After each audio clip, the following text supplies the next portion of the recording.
The world of wrestling has ended the summer with a bang. CM Punk is terminated. We got a new record broken after 35 long years and 2 pay-per-views to go into the fall. We got all that and a little lanyard for you coming up on this live stream edition of the World Elite Podcast. Let's go. So what does it mean to be a raging Cajun? Southwest Louisiana, wreck your face, man. Still don't get it in, I'ma let you know. All you gotta do is come and join the show.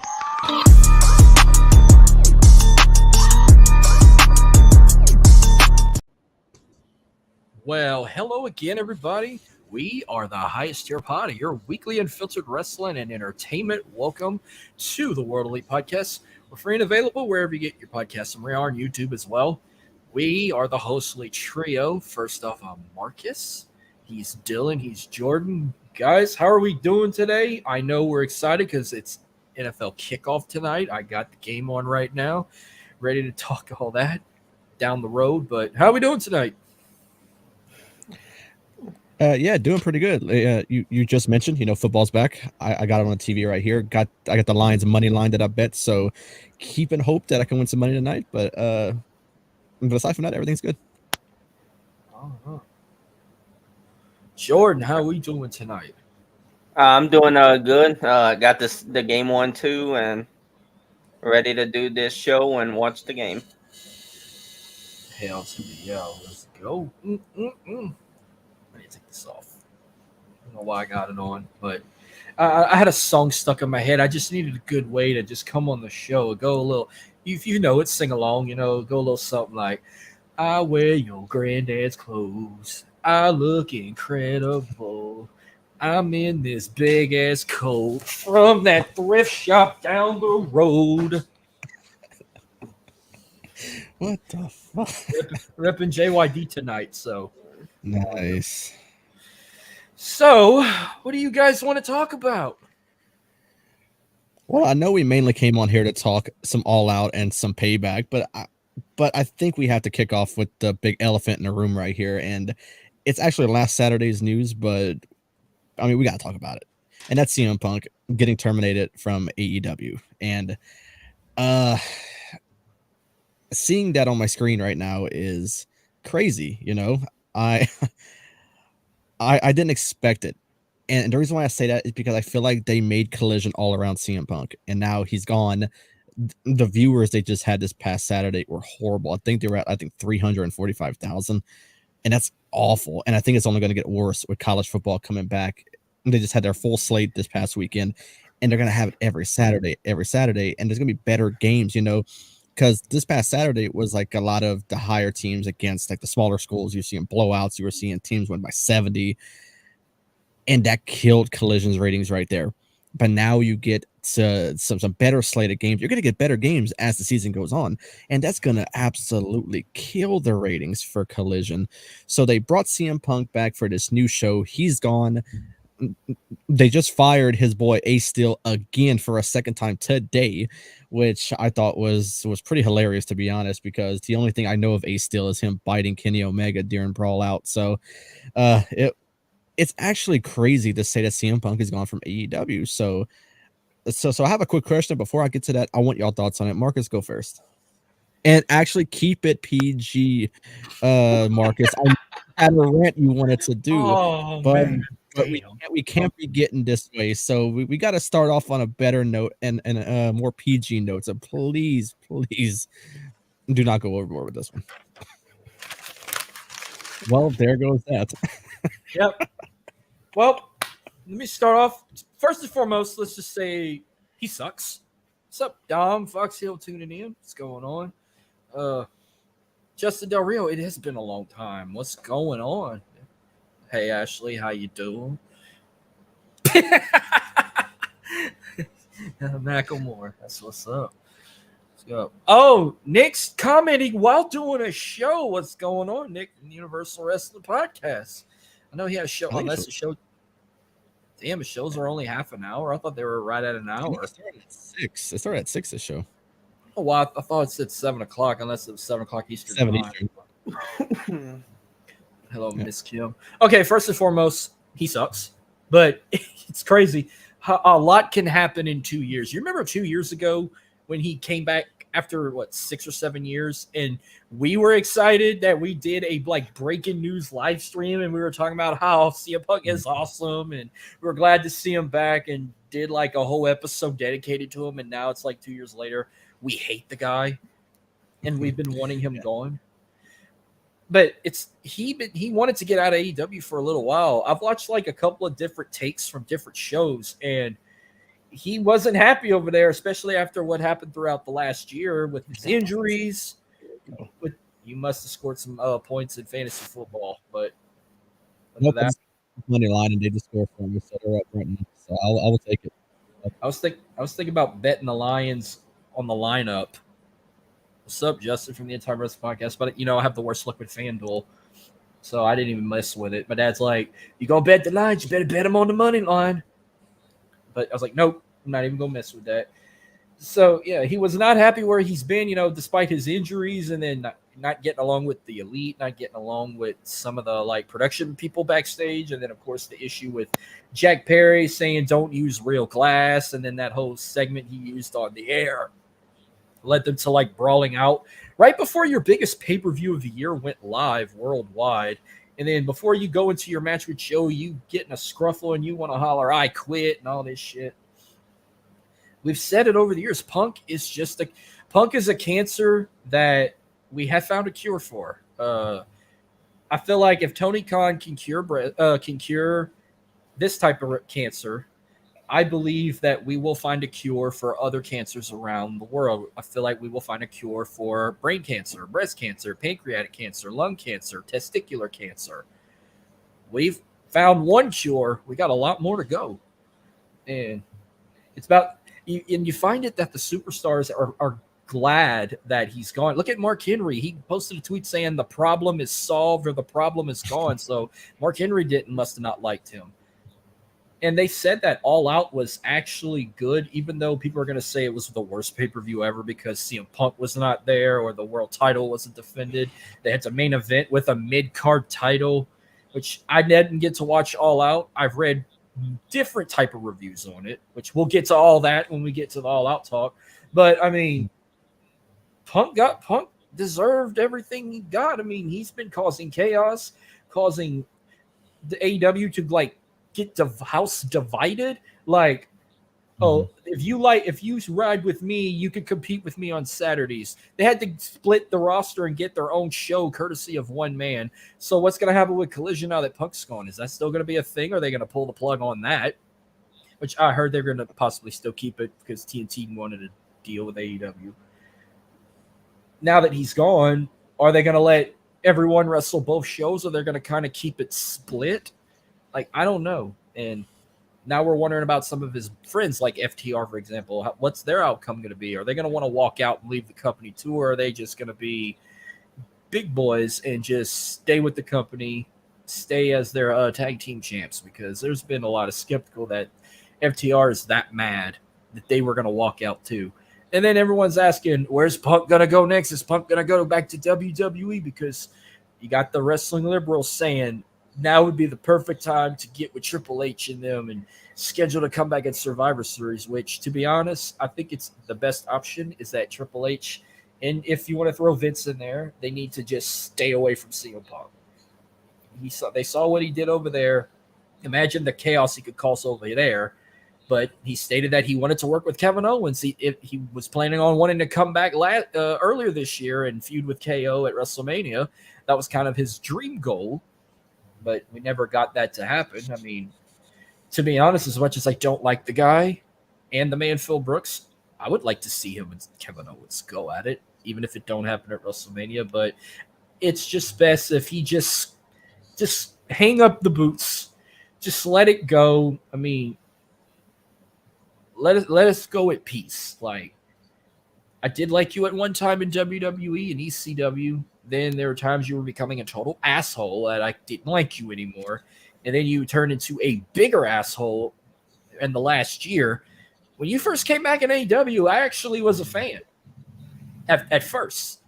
And then you started turning into a slow dick after you got your tricep injury. And then the whole scruffle and shit, and dealing with the Young Bucks and Kenny Omega and Hangman Adam Page and now Jungle Boy. Everybody I like. You're feuding with people I like. And that's going to make me not like you even more. Which, that's as PG-13 as I can keep it. But maybe it's best if he just never comes back. Now, if he goes to like New Japan or something, okay. I mean, I don't really watch it that much. I watch a couple of pay-per-views a year, but just don't come back. Don't go back to AEW, and definitely don't go back to WWE. There you go. Is that PG-13 enough? I think you kept it within the PG-13. So yeah, you're good. All right. Yeah, because, oh, man, I had a rant for him, but threw it in the garbage. Well, threw it on my floor. Okay, who's next? Who's next? Goldberg. Yeah, I was like shocked when I saw that. I was like, and then I saw him and Jack Perry got in a thing, and I'm like, well, I wonder who started it. And Well, that's the big question. Who started it? Everyone thinks it's Jack Perry, but yeah, and then he was like on Collision almost every week, and mhm. I barely watch Collision, so it was. Now I don't know what's gonna happen with Collision. It probably don't turn to shit. if they want to be a better show, change your day of the week. I mean, you could do it on a third. I've been saying, why don't you do it on a Thursday night? The only competition besides Impact is you would compete with Thursday Night Football during football season, which their ratings are not even as high. Especially the fact that you got to watch it on Prime Video now. That'd have been their best option, but hey, nobody listens to me. Yeah, well, you actually got to the question I was going to ask, and that was if y'all see him going back to WWE, because Survivor Series is in Chicago. I don't know they're contracting an AEW if they do this whole 30, 90 day non-compete. I'm not sure if they do that. So, I mean, I wouldn't put it past him if he does have interest in coming back to WWE. It is in Chicago. And I know he expressed interest in working with Kevin Owens, which, I mean, I would like to see it. I mean, but I don't know if I would want him back in a long term. I'm not into that really. He's been kind of someone who's been causing a lot of madness, wherever he goes, and his second stint in AEW is ending. I mean, kind of worse than the first one. The first one was just a fight and led to a suspension. This is leading to an actual firing. So I don't know who is at fault really. I've seen a lot of stories come out about the brawl at All In with Jack Perry. I don't know who started it. I mean, you can point fingers at CM Punk, but who was to say that Jack Perry wasn't at fault?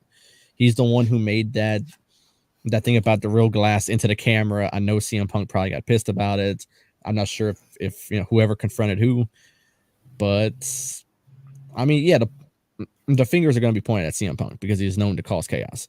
But who's to say it wasn't Jack Perry? I don't know. But I know one's still suspended and one's gone from the company. So that kind of tells you right there.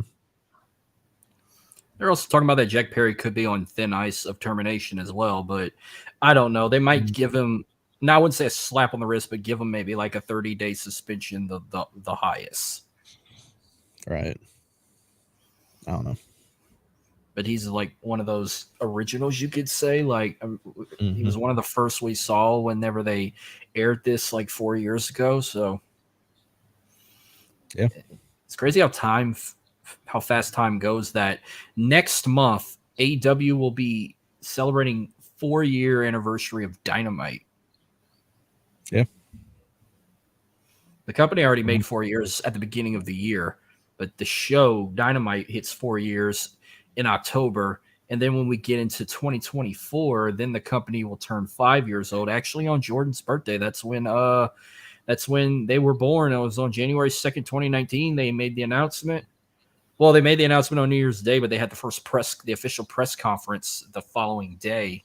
And that's what led, having the Young Bucks versus the Lucha Brothers at a Double or Nothing and all that other shit. Announcing Kenny Omega versus Jericho for the second time. You know the rest. Right. So let's keep it on a positive, good side because, well, of where we're gonna get to next, I got just a quick story to tell you guys. Let me turn this a little bit. Okay, unfortunately, I know my background looks a little different. Just a short, quick story. When I came home from our football game last Friday, I was getting ready to unlock my door. I hear a loud like shatter, like not like stone cold glass shatter. I heard a glass shatter, and I'm like, "What the fuck?" I was like, I'm looking around like no one's breaking in my house. All my windows are still intact. But when I walked in, my Billy Cannon signed Heisman jersey fell. After 2 long years, it fell. Fortunately, the jersey's fine. It wasn't damaged, but unfortunately, my shadow box is destroyed. And I am getting it custom made right now to replace, but it was heartbreaking. So I had to put something right here. So, I pulled out LSU championship. And then, okay, you see this beauty right here. Y'all know what this is right here. This is what our next topic is mainly about. When it comes to this championship, I've always said that the Intercontinental Championship was my all-time favorite title. You look at the history of it. When it comes to a mid-card championships, that title has produced more world champions than the U.S. title or any other mid-card title in any other promotion. And plus, when I started watching the WWF for the first time, this was one of the first championships I ever saw defended outside of the WWF title, and the very first pay-per-view I ever watched from the WWF. This was the very first match on that card was for the Intercontinental Championship. Wasn't this particular belt, but it was the oval shape that everyone likes, the one from the Attitude Era. But what I'm getting at is never thought in my entire life I would live to say that after 35 years, that long time record held by the Hall of Famer himself, the Honky Tonk Man, was broken as of today. This past Monday night on Raw, Gunther, who's been Intercontinental Champion for 16 months now, had a big title defense against Chad Gable. I had a feeling, of course, he was going to retain. Their main goal was getting that record broken. But first, let me say, great match. Awesome way to close out Raw. Chad Gable put on a hell of a performance. He even had his family at ringside watching. It did break my heart to see his daughter in tears because her daddy didn't win the title. But I knew it led to him going to break the record. They claimed that he already broke it, but they already had 3 days to go. But as of today, they announced it 2 or 3 hours ago. Gunther now holds the record as the longest reigning Intercontinental Champion of all time. I'm trying to get the numbers up of how many total days he sits. But since he won the title back in Baton Rouge in our home state last year, he's been a defending fighting champion. That match with Sheamus, the Clash at the Castle, the triple threat with him and Drew McIntyre at WrestleMania were just 2 of many great title defenses he had, plus the one with Chad Gable. This guy is going to be he's already a star, but I'm talking about down the future, he's going to be an even bigger star. A future world champion, in my opinion. Future Royal Rumble winner, maybe Mr. Money in the Bank. All the above. He's going to be a Grand Slam. He's going to be a Triple Crown, a future Hall of Famer indeed. But let's just acknowledge, not Roman Reigns for once, let's acknowledge the ring general right now. You knew he was going to break the record, but what's your take on, first off, what's your take on him as a champion right now and now that the record's broken? Do you see him dropping it ASAP to Chad Gable, or do you see him keeping the reign going even further, whether it goes to the end of the year or possibly all the way to WrestleMania? Yeah, I think they were just having him hold it until he broke that record. He's the one who made the title actually relevant again, because I've said it time and time again that with the Intercontinental Championship, the last time it was defended on like an actual PLE, I think it was before Gunther had the title. It was whenever, I think it was Apollo Crews and Big E at WrestleMania in Tampa. I think that's the last time it was defended, and then Gunther wins it, and he's defending it every show. He's defending on SmackDown. He's defending it on Raw. He's defending it on WrestleMania. He's doing every single show, and he's defending the title. He's a fighting champion. So I absolutely love it. I love him as a champion. He's doing fantastic things right now with it. He is a dominant champion. But I do see him dropping it soon. You know, he broke the record. I think they wanted to have him to hold it, to break the record. And now that he did, I think that he's going to drop it. I think maybe at Survivor Series. I think Chad Gable, he beats him over there. Because, I mean, the people were behind Chad Gable 100%. They even had the feel-good story of his family being ringside. They show his daughter crying after, which, I mean, yeah, that was pretty, you know, gut-wrenching right there seeing that. But yeah, I think he's gonna win it. I think Chad Gable's gonna win it at Survivor Series in Chicago. And it's honestly, it's not really gonna be like, oh, you know, they had Gunther drop it to Chad Gable. It's more of an acknowledgement of, you know, how great of a champion he was. Because we'll talk about All Out in a little bit with Orange Cassidy, with, you know, losing it to John Moxley, and people, you know, mad that, you know, Orange Cassidy dropped it. But you got to acknowledge the reign, because he defended this title almost every single week on Dynamite. The same thing for Gunther. Gunther defended this title, and he's still defending it right now, and he made the title relevant. And he's a dominant champion. You know, when he came out of NXT and they changed his name to Gunther, I was worried that they were going to do something bad with him. I didn't like the name change, but now seeing where he is, the man got in shape. He's in phenomenal shape, I should say. And he is such a dominant champion.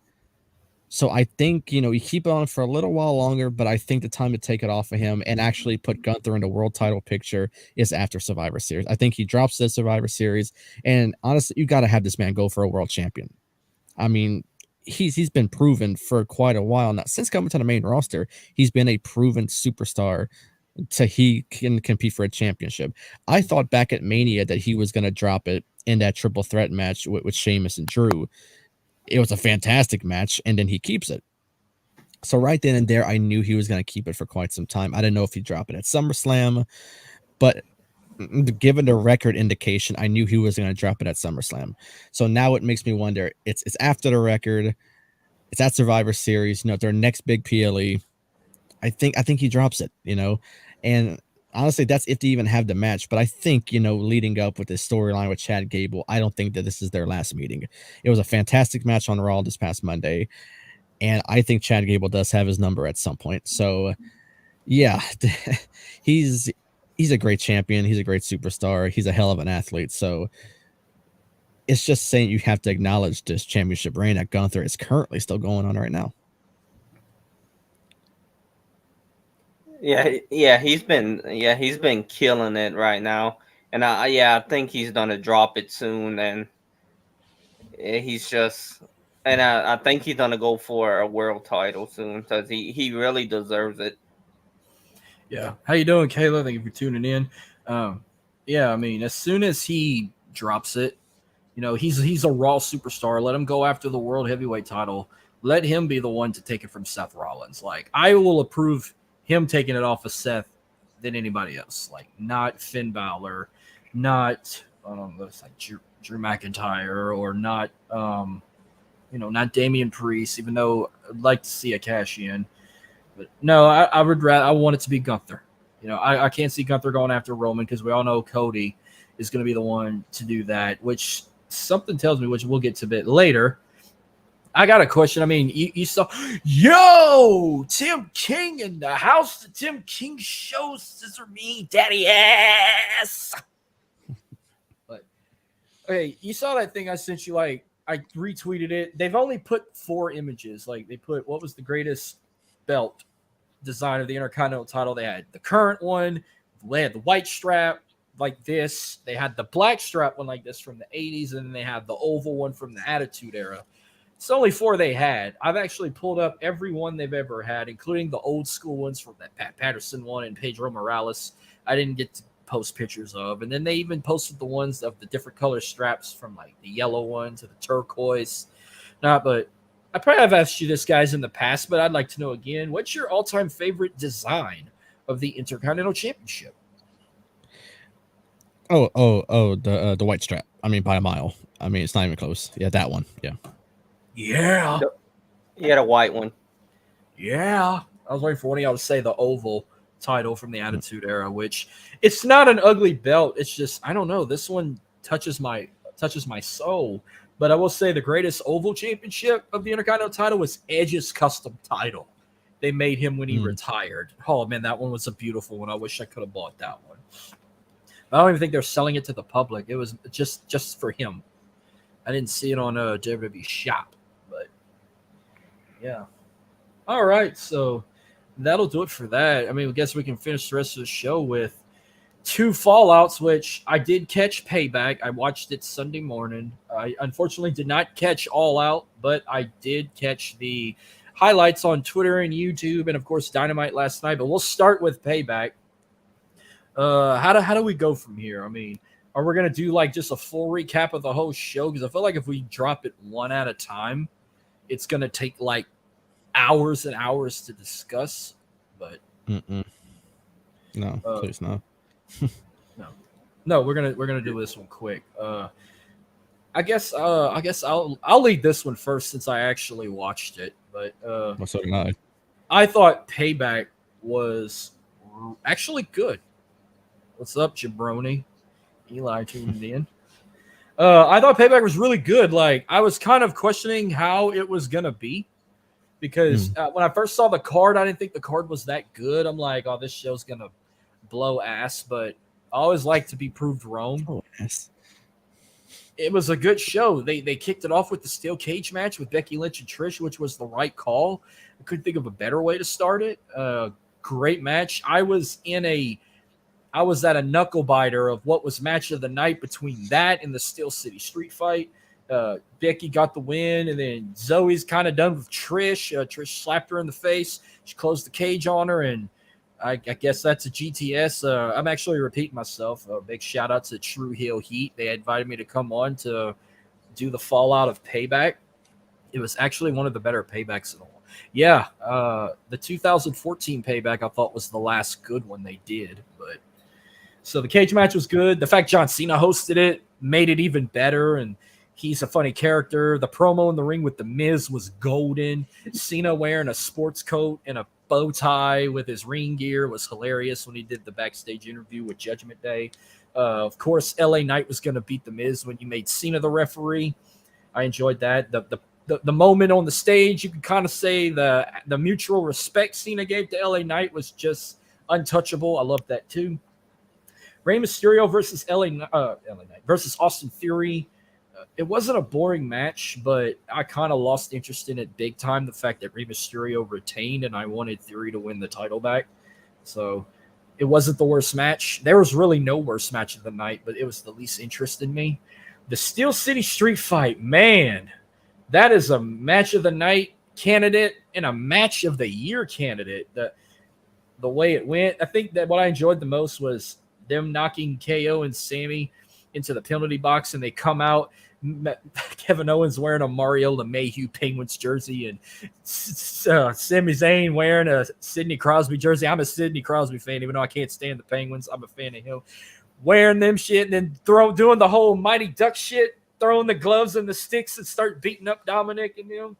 It was great, but of course, not just Dominic getting involved, JD McDonough getting involved. That was kind of jaw-dropping, the fact that they won the tag titles from KO and Sammy. I had them retaining. And, of course, KO going all Jeff Hardy, doing the swanton off the balcony on Dominic. Just made my nipples glow. The Judgment Day winning the tag titles. Now they all have gold, even if they do recruit JD McDonough down the road. It could happen, no telling. The Grayson Waller effect, which it was all right, but it made me wonder why couldn't just give Cody Rhodes a match just to put him on the show to announce that I used my EVP skills to put Jey Uso coming to Monday Night Raw. So now everyone's kind of on board with them splitting. I'm saying it now, Jimmy Uso's new theme is way better than Jey Uso's new theme. I gave my vote there. Rhea Ripley versus Raquel Rodriguez. Very good match. I knew Rhea was going to retain. She's going to hold that title for a while. And the main event was actually good too. Seth Rollins and Nakamura killed it. Nakamura was targeting the back, but Seth still got the win. But it could have ended better if they'd have showed him attacking Seth when they went off the air, on the air. But then that made you wonder, is Damian going to cash in? Oh, my God. But he did not. But very good pay-per-view. I rated the pay-per-view I think I rated it 4 out of 5. The Steel City Street Fight, I gave it 4 stars. The cage match, I also gave it 4, so it's tied for match of the night. I gave the main event a solid 3.5, but not a bad show. Not a bad match on the card. I got more than what I bargained for and what I was getting. But I need a breather. I said what all I had to say. It's your turn now, Dylan. Yeah, I gotta agree with Eli on this one. This was one of the better paybacks I've seen in quite some time, and they did a great job with it. There was no really bad match on the card. The street fight was obviously the match of the night by far, even though my power went out during it for some odd reason. So I had to bring it up on my phone. The only questionable match of the night that really kind of lost my interest was the Rey Mysterio Austin Theory match. But I mean, aside from that, I think everything was great. The Raquel Rhea Ripley match was good. The steel cage match, the main event. Jordan and I had a conversation after Payback was over, and I told him that the show ended kind of flat. And the reason why I say that is because they didn't tease a cash in. They didn't do a cash in whatsoever. They've been talking about Seth, his back being broken for a while now. Shinsuke's been bringing that up for quite some time, and they didn't tease nothing. I mean, Seth was injured during the match. Or they played it on camera that he was injured, and they didn't tease anything. So that was a questionable call in my opinion. I thought they would at least tease something, and it ended, and that was it. But aside from that, I thought it was a very good show, and I had a lot of hope going into this, and they delivered. WWE always delivers. They've been delivering pretty much all year long. I have absolutely nothing bad to say about the show. I thought it was very good. Show wise, I'll probably give it a 3.5 out of 5, and I think that's a fair rating right there. 4 is also good, Marcus. I know you gave it a 4 out of 5. But yeah, match of the night was the street fight by far. I thought it was just a really good match. I thought it was fantastic. So yeah, they did no wrong with this one. So Jordan, go ahead. Yeah, the street fight was the match of the night. I think the cage match was good. The main event was good, but like you said, I thought Damien was gonna cash in or tease a cash in. But it was a good show, and I'll give it a 4. It was a very good show, and let's see where they can go with their next show, Fastlane, which something tells me we might get a couple of rematches. I feel like Seth and Nakamura's feud is far from over. I feel like they're going to have another match down the road. We might get another Raquel Rhea match down the road. Maybe another KO Sammy Judgment Day rematch, no telling. But yeah, let me ask your thoughts. What's your take on them splitting the Usos, Jay on Raw, Jimmy on SmackDown, and who's got the better theme song? That's a good question. Yeah, I'm honestly curious why they moved Jay to Raw, and where did they go with this? I honestly thought they were hinting at maybe a Jimmy Jay and feud, and now we're not getting it. For one, Jimmy's on SmackDown, Jay's on Raw, and now it doesn't even seem like that they're even aiming towards a storyline with this one. I don't know if it's more that long-term storytelling, but the better theme song, I like Jay's a lot. It's kind of like a remix of the Usos, but he's just talking about himself. And it's me, Us. Jay, yeah, I like that. Just me, Us. It's all but this is all leading because they never actually revealed the details of the trade. And obviously I think it's Cody's going to SmackDown because it has to involve someone Roman. It has to lead to WrestleMania next year, and I think that's the way they started. I think Cody's going to SmackDown. But really, there's no real brand split. Everyone goes everywhere. So you're going to see Cody on Raw at some point, but he's going to go to SmackDown. I think he's going to be classified as a SmackDown superstar because it's going to lead to the feud with Roman and to run it back in Philly. Jordan? Yeah, I don't get why they moved them to Raw, but I like Jay's theme song better. It's the same beat. He just sings it himself. Yeah. Jimmy's theme, it kind of starts like a Castlevania vibe, but then it gets to like a Roman Reigns remix with lyrics. Like, kind of sounds almost similar to Roman's, but His sounds more badass, where Jay's just trying to get a party started with his. But True Heel Heat made a good point. They were like, that could be something where they're calling it now. They're saying that Survivor Series, they're surprisingly going to bring War Games back, and they were going to have the Judgment Day, including JD McDonough, take on KO, Sammy, Cody, and Seth Rollins. That would be an epic War Games match. Now, if Cody goes to SmackDown, replace Cody with Jey Uso to team up with Seth, KO, and Sammy in War Games. You're trying to make Jey the face of Raw, because Jay's not going to be the one to take the world title from Seth. They're just splitting it to kind of build it down a different path with this bloodline story, and somehow getting him to wrestle his brother at WrestleMania, which the way that's going to get started is they're both going to be in the Rumble together, and they're both going to probably eliminate each other, and then that's how we're going to get that. I'm calling that right now. You heard it today on September 7th, 2023. Jay and Jimmy will get feuded when they see each other in the Rumble match and they both eliminate each other. Yeah, I think that's honestly, I think that's pretty accurate. And I think that's a great way to set up the brother versus brother at WrestleMania, is to have them eliminate each other. You know, one gets eliminated, the other one comes back in and takes the other brother out. I think that's a perfect way to set it up. So, yeah. Well, they're trying to make Jimmy too, like that you saw him like go face to face with Cena. I mean, I don't believe we'll see a John Cena Jimmy Uso match unless they do that like it's Saudi. But something tells me, I mean, if they were to have a match, do you see Cena one up in Jimmy, or do you see Jimmy falling to Cena if they do have a wrestling match? Honest to God, I don't think John Cena needs to win another match in WWE. I think he's at that point in his career where he needs to just, he needs to keep putting over people. Because they were asking me why is because they were telling us, why is he popping up on SmackDown every episode of SmackDown the next 2 months? I was like, well, first off, he's got a tag match in India that's going to be available tomorrow morning on Peacock. They had that superstar spectacle. Not on Peacock. No, it's not. It is a house show. It's a house show.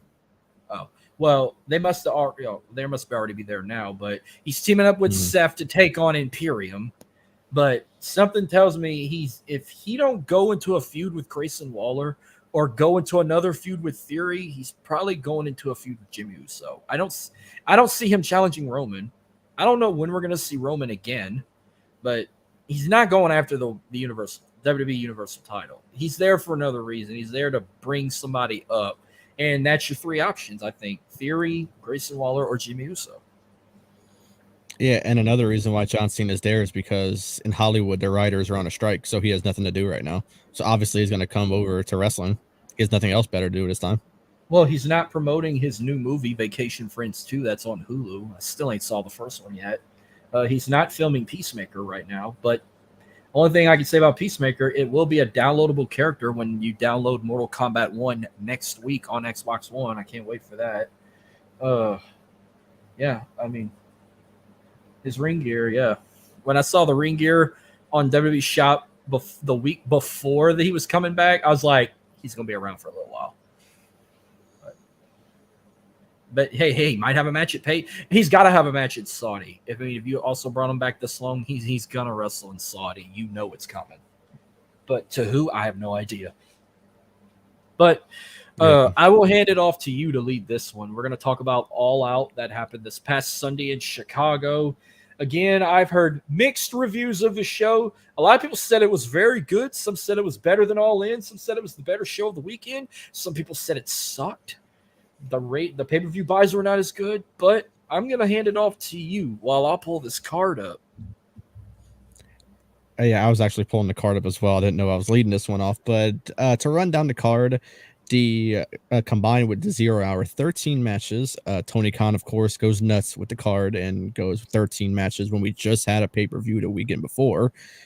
In the 0 hour, let's see, we have Hangman and Page who won at the over budget charity battle royal by last eliminating Brian Cage, and that's, I guess, that's leading up to why they're fighting at Dynamite. I know Swerve came out to confront Hangman, so if we get Hangman and Swerve, I'm all for that. Hikaru Shida, Willow Nightingale, and Sky Blue defeated Mercedes Martinez, Diamante, and that was a sneaky win. That was a sneaky win for me because I I picked Sky Blue because I love her to death, and they won, and I'm like, holy shit, hell yeah! And the Acclaimed defeated Jeff Jarrett, Satnam Singh, and Jay Lethal. I did not watch 0 Hour as I was getting ready to watch LSU, or was watching LSU at the time 0 Hour was going on. I'm not talking about the game, but I'm saying in general. Then we get to the main card. I see MJF, Adam Cole defeats the Dark Order to retain the Ring of Honor World Tag Team Champions. Samoa Joe defeated Shane Taylor by submission to retain the World Television Champion. Luchasaurus defeated Darby Allin to retain the TNT Championship. Miro defeated Powerhouse Hobbs by submission. And we also saw the one off-camera appearance by CJ Perry, who is Miro's wife, formerly Lana of WWE. They did say she did not sign a contract. It was just a one-off appearance. I don't know if we'll see her somewhere down the line in AEW, but it was a little shocking to see her there to begin with. And he did walk out on her. So, yeah, kind of crazy to see that. Chris Statlander defeated Ruby Soho to retain the TBS Championship. Bryan Danielson defeated Ricky Starks by submission in a strap match. Blackpool Combat Club defeated Eddie Kingston Shibata by pinfall. Takeshita defeated Kenny Omega. This one's questionable. We'll talk about the card in a bit, but that one was questionable. Bullet Club Gold defeated FTR and the Young Bucks, and in the main event, Jon Moxley defeated Orange Cassidy to win the AEW International Champion. Looking at the card, like I said, I was watching the LSU game. So while I'm watching All Out, so I was multitasking, and it's something I don't do very well because I was missing a lot of stuff on All Out. But the main event was very good. Orange Cassidy has been impressing the hell out of me. I know I did say the International Championship, did not really have a story behind it every time. He was doing these open challenges, was very frustrating, but the one with Jon Moxley, it actually had a story behind it. I thought it was fantastic. And Jon Moxley won, and just the hell of a reign for Orange Cassidy. This guy was the workhorse of that championship, and he's going to be looked at as one of the greatest international champions of all time. Looking more at the card, the one I was just talking about, Takeshita defeating Kenny Omega, they must have some major plans for Takeshita. This is the second time in a row, 2 weekends, that he pins Kenny Omega. So I'm actually very stunned by the decision. Like I said, they must have some big plans for this guy. Bullet Club Gold, of course, got the win against FTR and the Bucks. I did pick FTR and the Bucks, but Bullet Club Gold is really entertaining right now, I should say. And then, the whole card was good.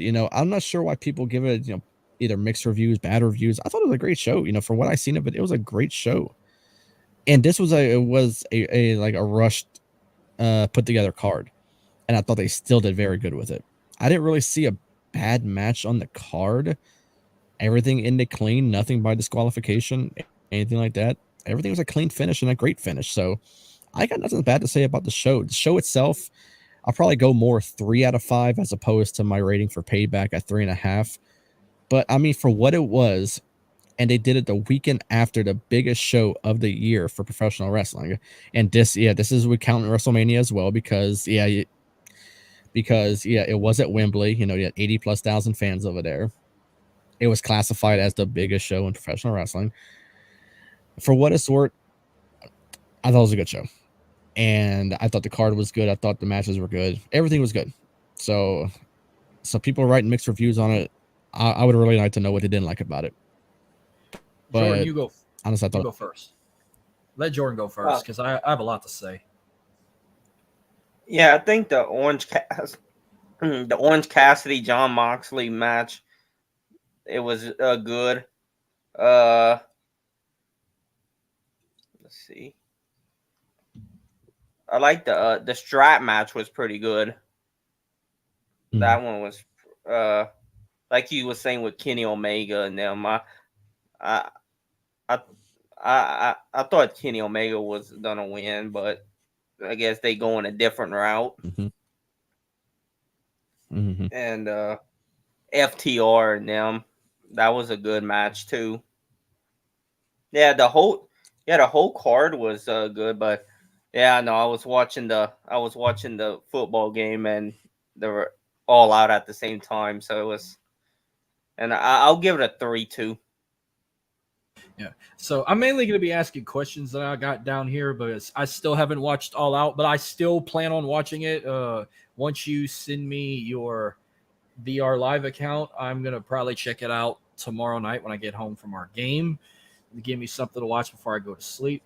That way I can say I checked it out because it did sound like it was a good show, minus It any was. sort of like particular person who was terminated. But I figured it was going to be bad because probably half the arena left because they were boycotting or whatever. Because I read a bunch of shit that fans were leaving because they were boycotting because Punk wasn't there, or even people were getting their signs taken away. Any CM Punk sign was getting rejected in the arena, and even CM Punk merchandise was banned to wear, and to even buy in the booths. But so this over budget charity battle royal, which I didn't know what it was at first. I just thought it was just a random gimmick. I was like, well, it's not the casino battle royale or whatever else they have done in the past. But I liked it. What the stipulation was: the winner can donate $50,000 to a charity of their choosing. Well, Hangman won, and he donated to some like educational charity, which he gave his statement saying that teachers are underpaid and they need more money. And I stand with that. I agree. Teachers are underpaid and they're not underappreciated, and they help teach our kids and everything. So a big shout to that. That was the biggest swerve to me was Hikaru Shida, Willow Nightingale, and Sky Blue actually winning. I was just picking them because I was biased because I'm obsessed with Sky Blue, but they won, so I was like, that's a big win, big W for me, in my opinion. Okay, so the Trios Championships. Question: what do you think of those custom titles for the Acclaim? I'm also not a fan, to be honest. And honestly, Oh, I haven't been a fan of the Acclaim since they turned good. Because Max Caster is holding back so much now from being a face. His raps aren't even that great anymore because he's a face now and he has to keep it. I'm not sure if Tony Khan, if he told him something that he has to be, less edgier or something. But man, like I used to get excited when this dude used to come to the ring because he used to always say good stuff, and now they're not that great no more. But the titles are Tony, not great. I'm not a fan of those at all, to be honest. what? Because they're pink. Oh no, but it's just I'm not a fan of them. Jordan, what do you think of those titles? I think they look pretty good. I think they're good. I love the fact that the back straps are fucking scissors. They're scissors, yeah. I like that. This whole scissor me shit is the funniest thing they've ever done, and I'm all aboard for it. But I mean, maybe it's Tony Khan saying, "Hey, tone it down a little bit. You do say inappropriate. You say more inappropriate shit than I can." But at least I know how it ends now. He's going to end with it saying, "In so and so, everybody loves the Acclaim." So I only look for the first 3 lines, which I was hoping he'd maybe do a rap about CM Punk getting fired, but I doubt he's going to do that. But, I don't see that happening. But hey, who would you rather be the champions, them or fucking Jeff Jarrett? Oh well, no. For one, if you're gonna take the titles off the House of Black, I think the Acclaim holds them for quite some time. There was no way in their first defense they were dropping it to Jeff Jarrett, Satnam Singh, and Jay Lethal. If anything, they're gonna lose it to the House of Black. I think the House of Black was wrongly having the titles taken away from them. That was bullshit. It was honestly, like, are you really putting this whole thing around Billy Gunn not retiring so he can hold a championship with the Acclaimed? No, man, the House of Black should have had these titles fucking way longer than what they had it. They were carrying those titles so good, and you have them drop them. Come on. I will agree with that. I was mad that they lost the titles, which we never gave no opinion on All In because of the Bray Wyatt, of everything with Bray Wyatt, and we did the tribute show, which I only have a couple questions about All In I'll get to towards the end. But the fact, I figured that Adam Cole and MJF were going to kick off the show, which the Dark Order, I'm not that big on them no more. I'm surprised they're still a team. I think the funniest part was the very following match, Samoa Joe pulled an old school and shoved MJF out of the way when he came down the aisle. Now, I did not realize until last night that MJF got in the ring and ambushed him from behind. And something tells me, I'm calling it now, just Samoa Joe's going to win this tournament, and face MJF at Grand Slam at Arthur Ashe. Do you see Joe winning this tournament, or do you think it's going to be Roderick Strong? Adam! I fucking hate Roderick Strong so much right now. I don't even want to talk about him. I hate this. And I think Samoa Joe will win it. I don't even think it's going to be Roderick Strong and Samoa Joe in the finals. I don't even. Who is Roderick Strong facing in the semifinals? Is it Darby Allin? I think so. It's going to be Darby and Samoa Joe in the finals. It kind of makes me think that maybe Samoa Joe is going to get screwed by MJF because now they're doing this angle with MJF and Samoa Joe. And it's such long-term storytelling because they're talking about the NXT event in Brooklyn when MJF was working security and he got pushed. And they did the same angle at All Out, which was fucking awesome. I wonder, before we move on, I wonder how many critics, wrestling liberals, gasped out of their ass because he said WWE on AEW television. He said that multiple times on AEW television. Watch Dynamite every time MJF has a microphone in his hand. He name drops Vince McMahon. He name drops NXT. He does WWE. I mean, he does everything. I mean, this guy has absolutely no filter when he has a microphone. You know, from what I guess Tony Khan really doesn't. You know, I don't know if he cares the way he says. So I mean, I guarantee you, this is what these wrestling liberals were doing. They were holding these guys are in their parents' basements, holding their White Claws, and when he said WWE, they're like, he said it. We're at war. We're at war. No, we're not. Shut the fuck up. But now remember, they don't have to stretch this all the way to Full Gear. We got a new pay-per-view coming October 1st that they're dedicating to Antonio Inoki, called Wrestle Dream, which I looked it up. It was a pay-per-view that he produced back in the 80s. That was a one-hit wonder. That's cool for his sake, but I'm sorry. Wrestle Dream has to be the shittiest pay-per-view name outside of Great Balls of Fire. It's like you're trying to take WrestleMania, but you're calling it Wrestle Dream. I read the critics' comments about it, but I like the fact we're getting something else besides Full Gear. So I will tune in for this one to see how it goes. I think we get Joe and MJF at Wrestle Dream if we don't get it at Grand Slam. But Samoa Joe beating Shane Taylor, I heard it was very good for the short time limit it had, but it broke my heart because, you know, we had Shane Taylor on this show before and we became a fan. We loved him. He was great. I was rooting for him. Anytime I get to see him on television, I'm rooting for him. Yeah, same here. And, you know, it would have been nice to see him win, but, you know, going against Samoa Joe for his title, I kind of figured that it wasn't going to happen. And he's honestly, I don't even think Shane Taylor is even signed to the new Ring of Honor or AEW. I think he's still working as a free agent. So I didn't see it happening. I have another question. Why are the Ring of Honor title, they all look the fucking same? I mean, your guess is as good as mine. I have absolutely no idea. I don't watch Ring of Honor when they show it on their little streaming platform or anything. I don't know. Okay, so Luchasaurus versus Darby Allin. Supposedly Darby was wrestling with a back injury. I wonder why your back hurts. Landing on a freaking steel coffin at Wembley Stadium. Luchasaurus retains. I called it, but it's of how much I hate Christian Cage right now, parading around that belt that he says it's his. I hope I don't get a lot of criticism for this, but this whole shit about bringing up dads to people who lost their dads has got to be the most hilarious shit I am seeing on television. Now, I am sorry. I know I was going to ask you, how are you taking this? I mean, I know you lost your dad a long time ago. I mean, Does this offend you? Like, what if Christian came up to you and did this to you? Or the fact you see him doing this to every wrestler that lost their dad? How do you feel about this? I mean, I know it's a work, so it doesn't bother me at all. You know, it just makes me hope I never meet Christian ever in my life because I know I'm gonna get like fucking destroyed by him. but no, it don't offend me whatsoever. Dude, the fact he opened up that media scrum with how's everyone's dad's doing, I fucking lost it. That was the funniest shit. It's a fantastic character, to be honest. It's absolutely fantastic. No, Christian is doing such good work right now.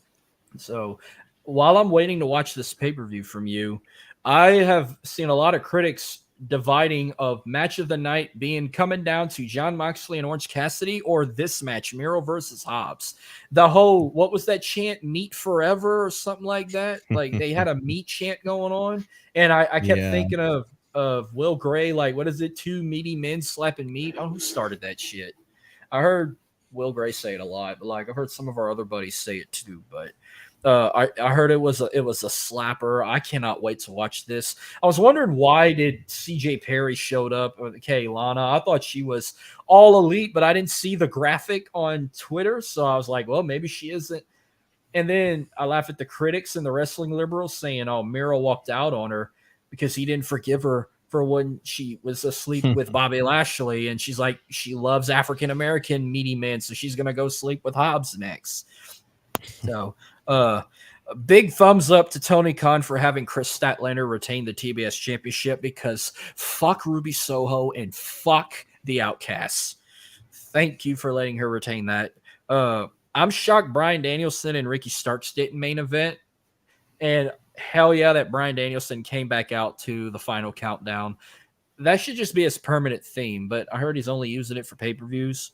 But I heard this was a damn good match. Did the Blackpool Combat Club get involved in this? How did Bryan pick up the win here?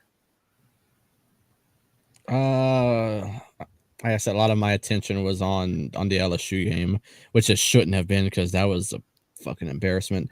But no, I don't think anybody got involved. I think it was just one-on-one. Technical submission. So I guess it was by pinfall or submission. They didn't have to touch four corners.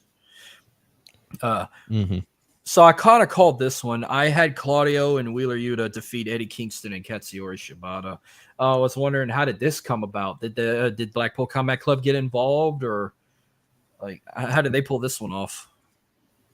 No, I mean this was a really good match. I mean, I love how Eddie Kingston he paid homage to Terry Funk wearing that shirt. Terry Funk where my Dusty sucks. And he just it ended with Claudio. It was awesome. But no, this was a great match. You know, a lot of people picked Kingston and Shibata, but yeah, Blackpool Combat Club got it. People were not giving, like, people were kind of sleeping under Takeshita and Kenny Omega, which they had the longest time limit in the match. They went 30 minutes and 30 seconds.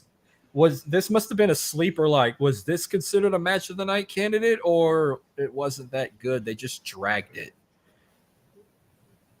I mean, yeah. I mean, it was good as well. I mean, there were a lot of good matches on this card. I mean, it's hard to pick match of the night.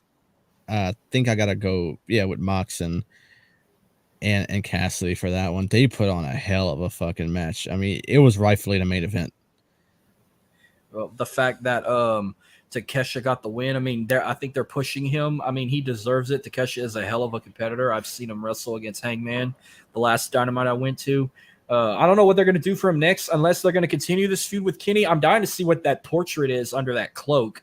We're going to find out. Maybe it's Don Callis holding a Kenny Omega head, like holding Jericho's. That's what I think it is. I think it's either Don Callis holding Kenny's head or it's Takeshita holding Kenny's head. Like I'm going to call it that. The 8-man tag, I'm going to assume that the FTR and the Young Bucks didn't get along, and that's how they lost the match. Because I predicted Bullet. Pretty good. Because I feel like they're going to have another match down the road, especially how they had a damn good match at All In, and they didn't want to shake their hands. They walked out on them, and I thought they were going heel. So something told me Bullet Club Gold was going to win that way. They did win, and I don't get why people hate Juice Robinson so much right now. He's been getting a lot of criticism. I love the guy. He's got so much energy. He's got more energy than Mojo Rawley. And I know he looks like the mascot for Honeycombs, but he's a hell of. I love the Juice Man. What?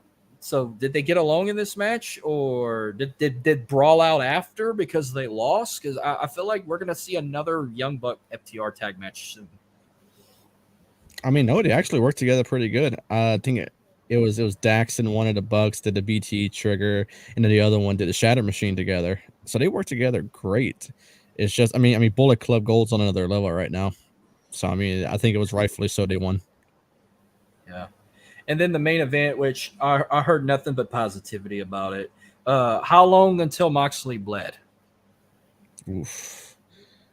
Honestly, I think Orange Cassidy bled first. The only clip I remember, that whole segment where he puts his hands in his pocket and he does those little soft kicks. Then he turned them into super hard kicks, and then he kicked the shit out of Moxley in the chin before he got up and like clotheslined him twice so bad that he flipped like Rikishi would flip when he took a clothesline, and then he hit him with the paradigm shift or whatever that. It ain't Dirty Deeds. Was it Paradigm Shift? And then he wins the title, which that disappointed me. I'm like, why did you have to take the title off Orange Cassidy? Moxley don't need to win that championship.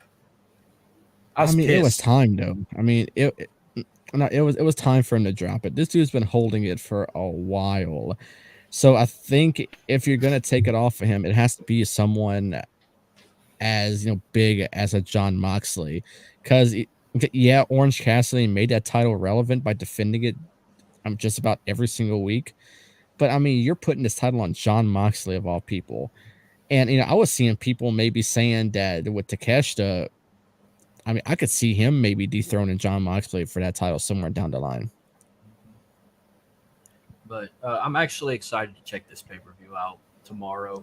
I will watch it. But I have to ask you, which one was better, All In or All Out? So I'm going to say All In simply because they had more time for preparation for it. Even though before All In even went on, they had, I think, 2 matches confirmed for All Out. But I think just the hype behind it, it was at Wembley. It was in front of a crowd that doesn't really get a lot of live shows.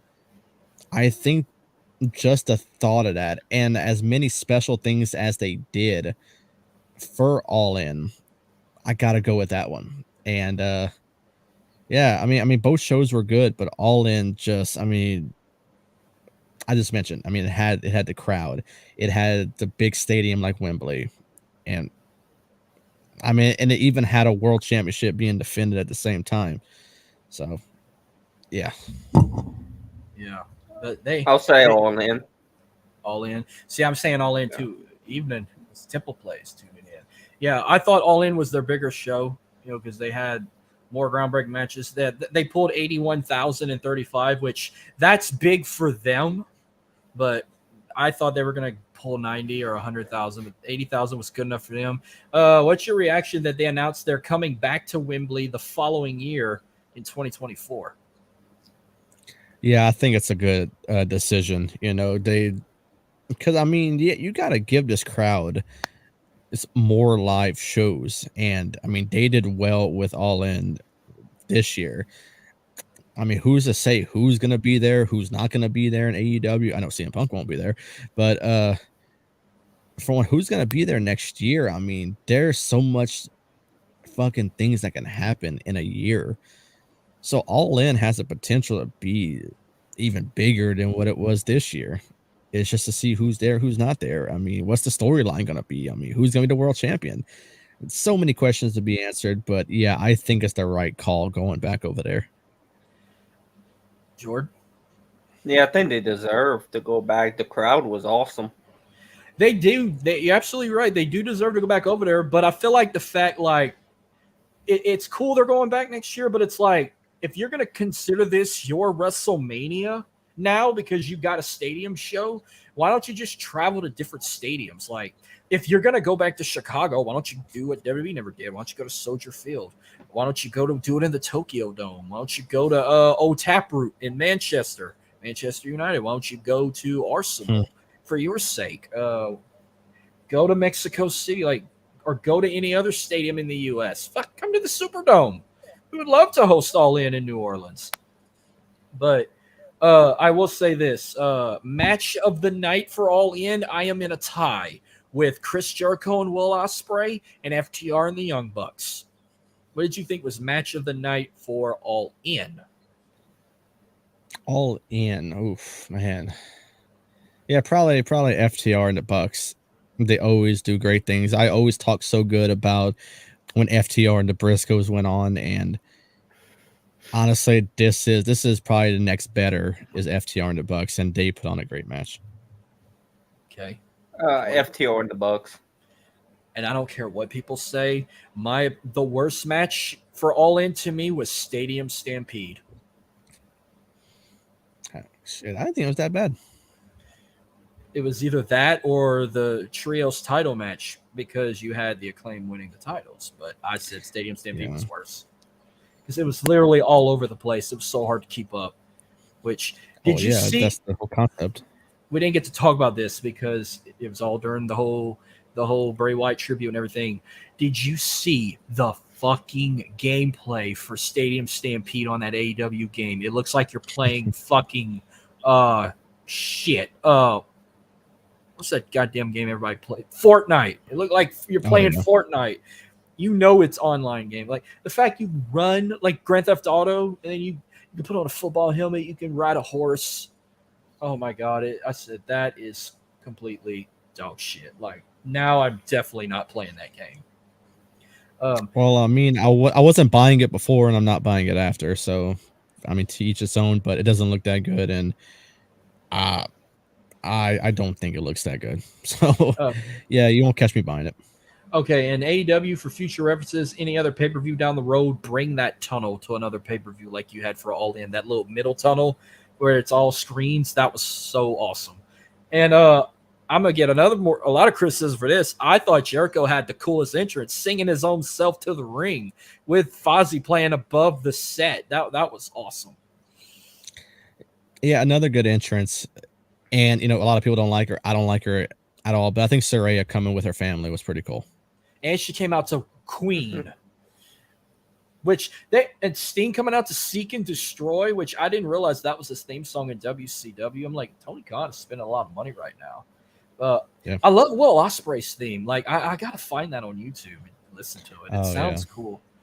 But yeah, Saraya coming out with her family, coming out to Queen, and I'm like, oh yeah, she's winning tonight, and it pissed me off. But hey, nobody wanted Britt to win. Like they were fucking criticizing Britt Baker not winning, but they were like, "Oh, happy Saraya won." But yeah, we'll see when that time comes. But this was an interesting show.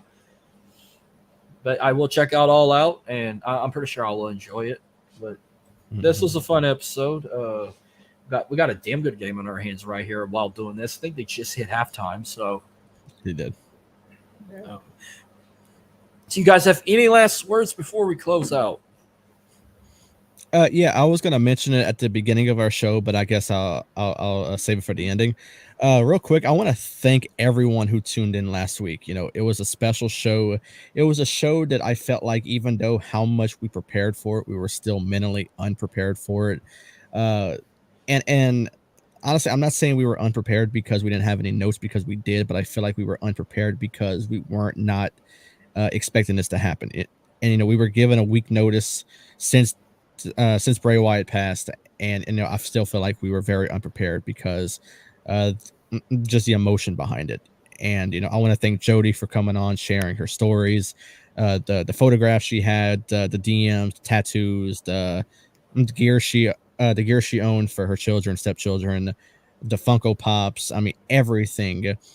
You shared the entrance, which got us copyrighted on YouTube. We just got a warning. It was just a warning. Got a warning. Yeah, it was just a warning, but yeah, we got that. But I kind of feel like it was a little bit clearer than what I thought the sound, so I knew we were gonna get something from it. But you shared the cool stuff. By the way, I just finally deleted it. By the way, I realized it was on there when I clicked on the intro earlier. I was like, I need to fucking but you came with some Royal Rumble pictures. I had one from the Rumble from Houston, even though I know I have more. I just can't find them.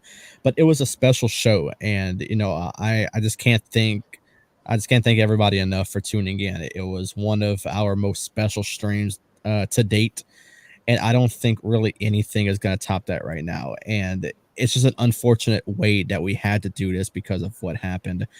But a lot of people tuned in. A lot of people currently to this day is still watching it, and I'm super grateful for everyone that showed support, that commented, that watched, and just gave us very positive reviews on it, because it was a tough one to get through. So everyone who tuned in, if it was live, after, once again to our guest Jody, who came on, who shared some awesome stuff with us.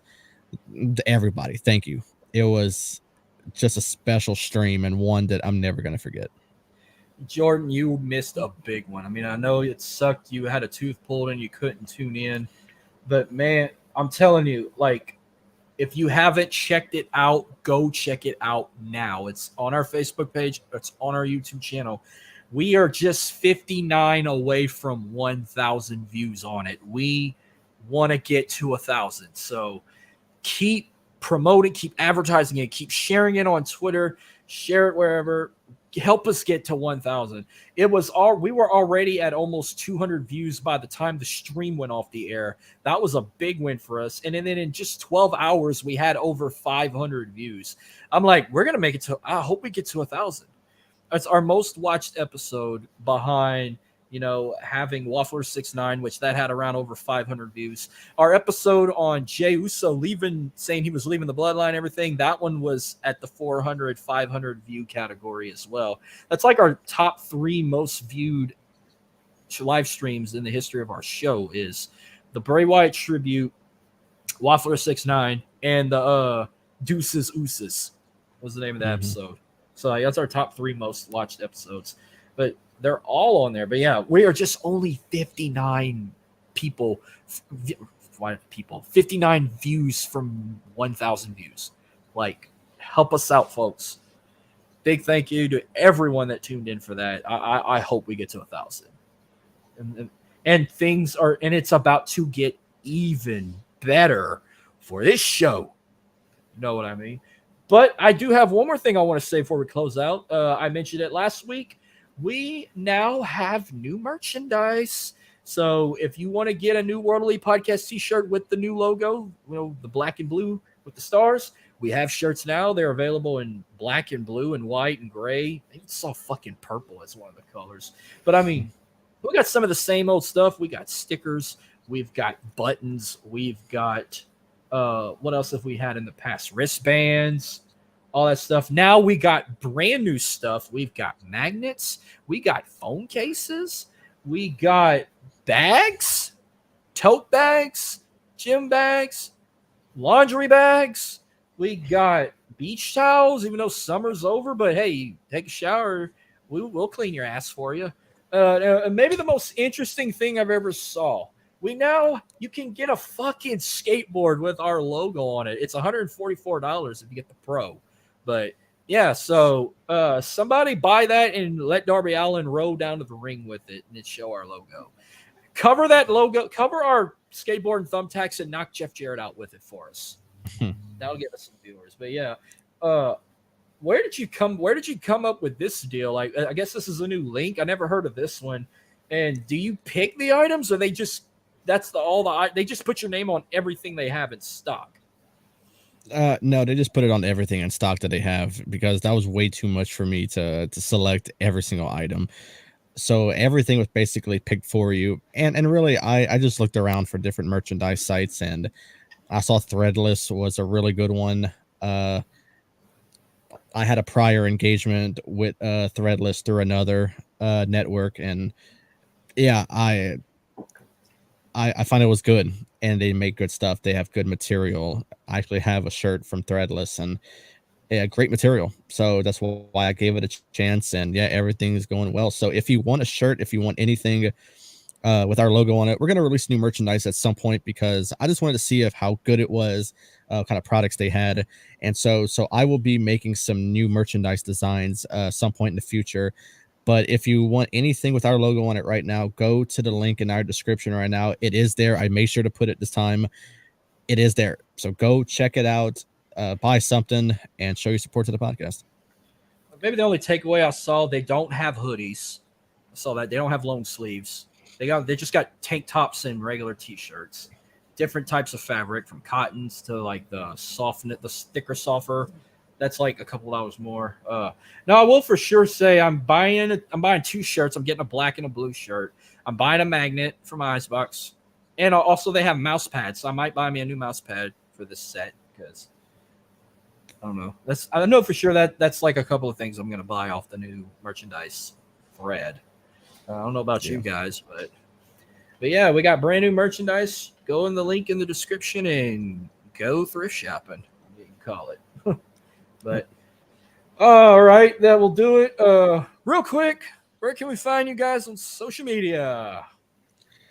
All right, you can find me if you see it on the little bottom ticker. It'll get to me at some point, but you can find me on the X right there at Dylan Aber _ I'm there. Football season's around the corner. Well, it is here now. Saints are playing Sunday, so if you wanna check me out on there on Twitter, X, or whatever the fuck you call it nowadays, You I will said be you were going to talking a call it Twitter. lot.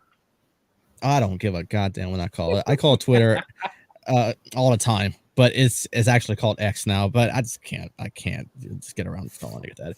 But yeah, football season. The Saints are coming up on Sunday. I do host another podcast, Don't Feel Advantage. You can find it on YouTube. It's still technically right now the Bloodline Entertainment Network, going through some changes. I'm not up to saying anything right now, but soon enough, in the next couple of days, an announcement will be made about some new changes coming to the network. But yes, go search that. Go find my podcast. I just did a Saints Titans preview show with Justin Patterson, who is actually interested on coming onto this show at some point. He's a big wrestling fan, so you may see him at some point on this show coming up. But yeah, go check it out. I talk some Saints and some Titans. Football's around the corner. And yeah, we will be talking a ton of football on Twitter. So go follow me. Football's around the corner. Football's here, buddy. The full circle is well, football here. around the corner for the Saints, not the. God, you know what I mean? It's around the corner for the Saints, bro. I know. But hey, when you close out Don't Feel Advantage, do you say follow me on X or follow me on Twitter? I basically say the same type of thing. You know, whatever you call it, Twitter or X, it don't matter. All right, Jordan, where can we find you? You can find me on X at Jordan_J2000. There you go. Oh, you're right, doing Marcus. the DX. I'm on Twitter at MarcusElite337. Shut up. You can find the podcast same place at World Elite Pod. Follow us on Facebook. Follow us. Yeah, Facebook sucks. Follow us on Instagram. You want a thumbs down? Follow us on Threads. Nobody gets on that no more. Oh shit. Subscribe to us on YouTube to watch our live streams powered by StreamYard anytime on demand, plus on our Facebook page as well. Thank you to our proud sponsor, 80s Tees. Go to 80stees.com. Use our promo code World Elite to get 30% off a discount. And we're free and available wherever you get your podcasts. Subscribe to us from Spotify, Google Pod, Spreaker, iHeartRadio, and more. Give us a 5-star rating and review. I will be dropping a couple of audio episodes real soon. I know I got 2 nostalgia episodes lined up, and I have a topic lined up that we were supposed to do back in the summer that we never done, but it's going to get done soon. But that will do it. I will let you guys continue on with the second half of this game. And I guess y'all got some severe thunderstorm warnings in y'all's parishes too. I see at the bottom of the left of my screen. I don't know how bad it is on y'all's side. It's normal on my side, but I've been getting severe thunderstorm weather alerts, which we need the fucking rain, but just enough where I can still watch a football game and no lightning, please. And stay safe. Don't cook no open fire unless you come tailgating in Baton Rouge, because they lifted it. The fire marshal lifted it in just in Baton Rouge only. So wow. But they have like a description like no, like don't use like propane, or don't do like a barrel fire and all that bullshit. Like I'm sure a lot of people these days have electric pits now, like I got, but they say if you do cook with an open fire, you can only use like a smoky and like a barbecue pit that has a lid that opens and closes. It can't just be wide open. And have a fire extinguisher with you on the side just in case. Like they had like a list of shit that you can do and can't do if you're going to the LSU game or tailgating in Baton Rouge, because they're calling Baton Rouge the Capital Classic for the weekend because they say 2 big games. LSU and Grambling is going to be a massive blowout, but this is a historic matchup because it's the first time ever with 2 rich powerhouse football programs going at it for the first time, and the only 2 Tiger teams in the state. Plus you got the Boombox Classic on the other side of town, Jackson State and Southern. their little rivalry they got in the HBCU world.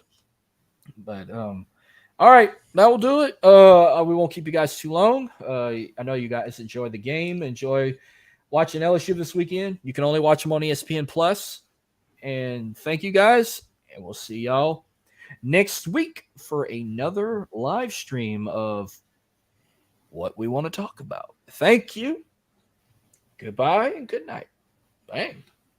Eyes like they're hypnotized, waiting for the